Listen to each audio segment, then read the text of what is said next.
This video is brought to you by Squarespace. Hi guys, it's ASPYT and welcome back to a brand new video. Now it's been roughly about 2 weeks since I unboxed the Xiaomi Mi Mix 3, and in this video I'm going to go through all of my impressions after using it on and off for about 2 weeks. The good, the bad, the truth. As always, just in case you might be looking to possibly buy this phone, these things may help you decide. So without further ado, let's get straight to it.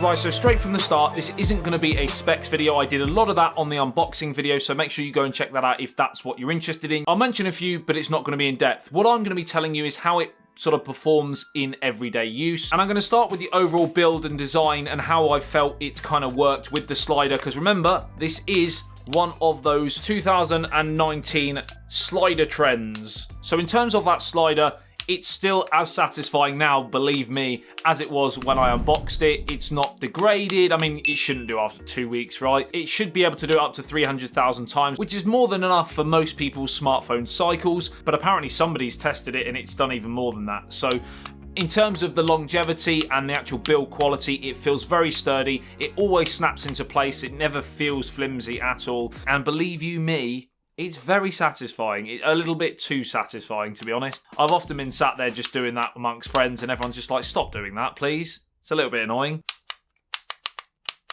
Now, the main function of that slider is, of course, underneath we have the camera and the sensors, etc. Now, because of that, Face Unlock is in that section there. So if you wanted to use Face Unlock, you would have to flick it down and then it would open. So that's fine. It works fine. It works very quick, but it is a two-step thing. As opposed to the normal smartphones that have Face Unlock, it is that fraction slower because of that slide down mechanism. Just thought you should know. Now, we've talked about the build quality and how it snaps into place. Great. The only downside of the slider, the way I see it, is sometimes because it is so sturdy, it's quite hard to actually open due to the shininess of that ceramic back. So because that material is so slippery, you sometimes slip and then you don't get any purchase on it in order to actually open it. You can use a skin, you can use a case. It's just something I thought I should share with you if you are thinking of using this vanilla. If your hands are cold, it's even more difficult. It's literally like an ice rink to open. So I've been using two hands, to be honest.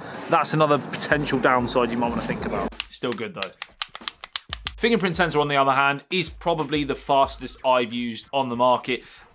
I mean, unless you actually time it really scientifically, it's the flagship Xiaomi phones, the OnePlus phones, and probably the flagship Huawei phones as well that collectively are the fastest, in my opinion. I certainly wouldn't bet against Xiaomi being the fastest if it were scientifically tested, because it is absolutely lightning, believe me. So just as a quick example, 1, 2, 3. I mean, that is just ludicrous. 1, 2, 3. 1, 2, 3.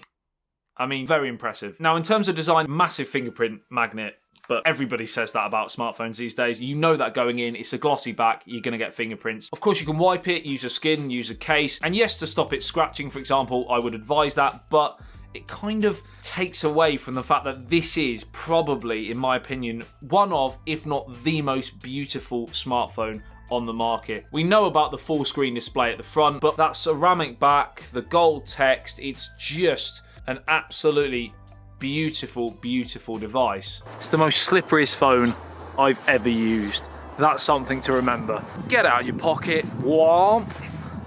Good catch. One thing the Lenovo Z5 Pro does have is dual speakers, something the Xiaomi Mi Mix 3 doesn't have. It only has the one speaker on the bottom, and it's not going to blow you out of the water. It's not horrendous. I'll just do a very quick clip for you now.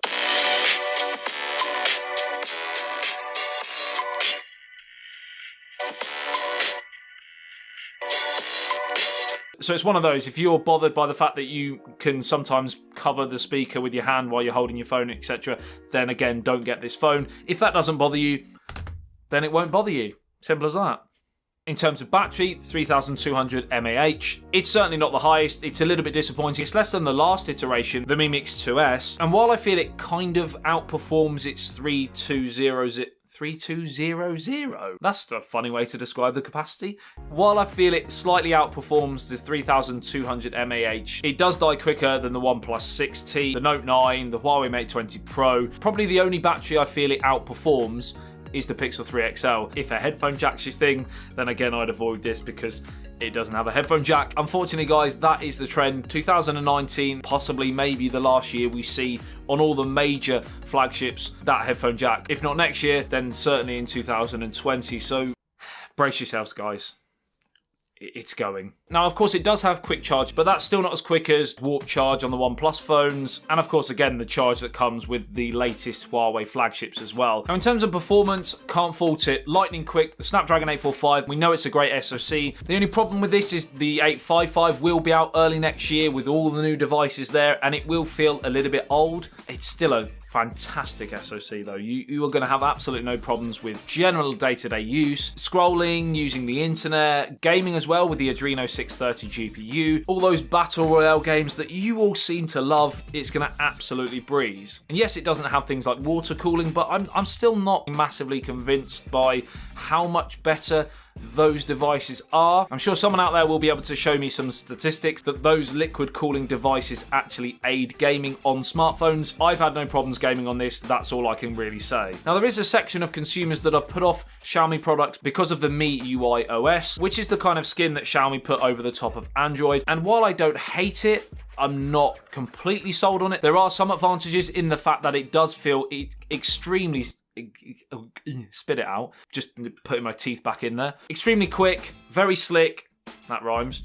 No lags, no freezes, no glitches. On the whole, it works great. Would I prefer more of a stock feel? Yes, but equally I don't want to force that opinion because I feel that's a bit overplayed, the whole it's not stock Android, therefore it's not very good. There is just one thing currently that's holding me back from using this or continuing to use this as my daily driver, and that's the camera. And that is not to say that this camera is not a good camera, because it has scored very well on DxOMark, for example, and on the whole, it is a pretty great camera. There are just better ones out there. Just using the Pixel 3 XL's camera, seeing what the Huawei Mate 20 Pro's camera can do, I just feel it's a tiny bit behind those two phones for the camera. And as a result, for me, obviously, the social media aspect of my job, it's very key to have a great camera, and that's my only real issue. Of course, you can download different camera apps, like porting the Google Pixel 3 APK onto here, and that is something that I definitely will play around with. But in the past, I've always found those APKs to be a little bit glitchy and just not as reliable as it being built in. Now, my main disappointments with that camera is the almost over-the-top beautify mode. It just smooths the face. It doesn't look anywhere near as sharp as I personally like in my photos, and that's mainly on the front-facing camera. The rear camera takes some really nice shots. There is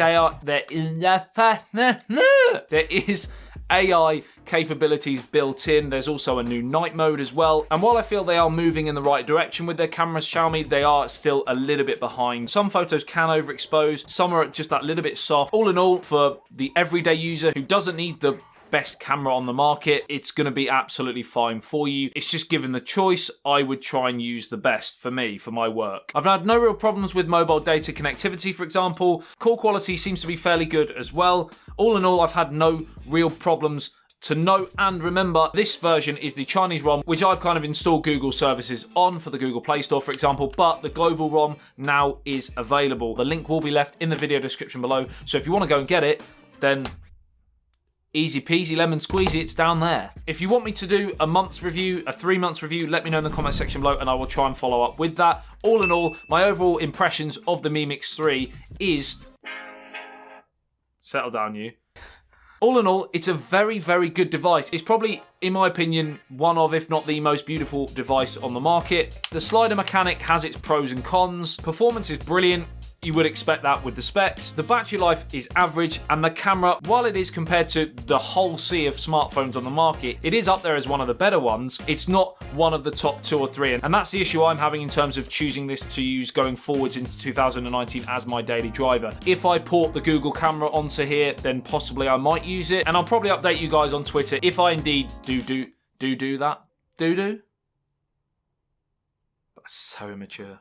Right, so as I mentioned at the start, this video is sponsored by Squarespace, and it's an absolutely great tool for you guys who need a new domain, a website, or an online store. It's just a complete all-in-one platform, so you can build a website from the ground up with nothing to install, patch, or update ever. Now, alongside websites, you're also going to need a domain, and you can either set one up on Squarespace or you can transfer one that you've already created on another website. You can manage your products, orders, and inventory all with the touch of a button. Simple, easy, and quick. The customer service is also great, and something I definitely think you should check out, especially considering there's a free trial and there's a 10% offer on right now using the link below. You really have nothing to lose. It's completely free to try. Like and share if you did enjoy this video and found it helpful. Subscribe and hit that notification bell if you're new to the channel and want to be notified every time I post a video on anything tech. Pretty much daily content here on YouTube. I love you, leave you. I'll see you in the next one. Peace out.